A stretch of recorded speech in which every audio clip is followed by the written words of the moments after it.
Hi, I'm Nico. In this video, I want to show you a quick tip. It's all about adding excitement to your track by using meter change.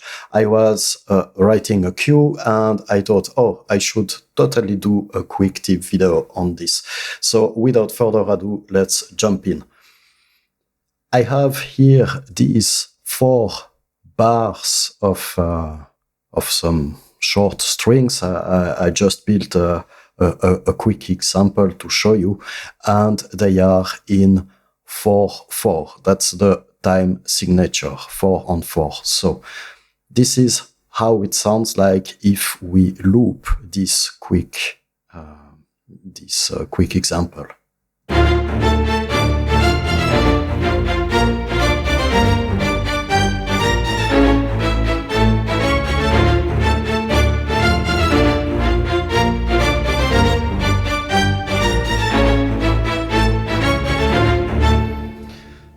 So how to say this? It sounds a little bit static. You know, I would like to add a bit just at the end of the phrase. I want to add a bit of excitement, some kind of anticipation.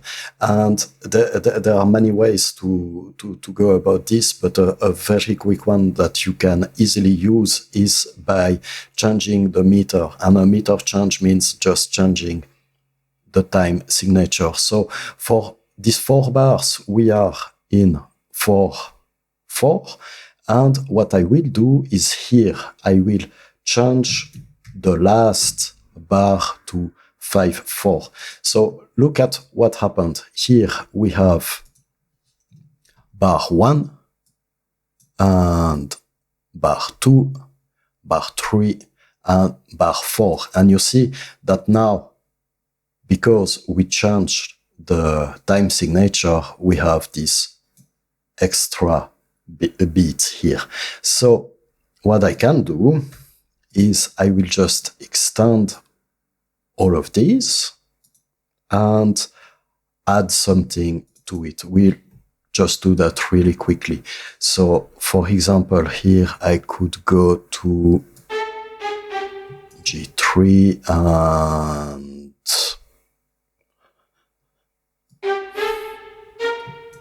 this should work. And, you know, we'll just raise the velocity a little bit.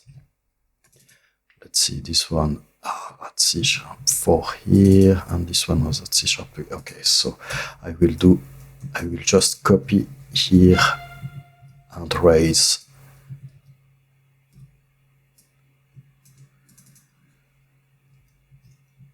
And here the violas will play here, and the cellos and the basses are doing the same. So we will also do something like this. I could go again to C#2 and go back to A here, and again I will just raise the velocity a little bit, and I will go and copy this on the basis of dropping 1 octave. Now I will play it. You pay attention that when we just reach this part, it creates a sense of anticipation going at the end of the loop before it starts again.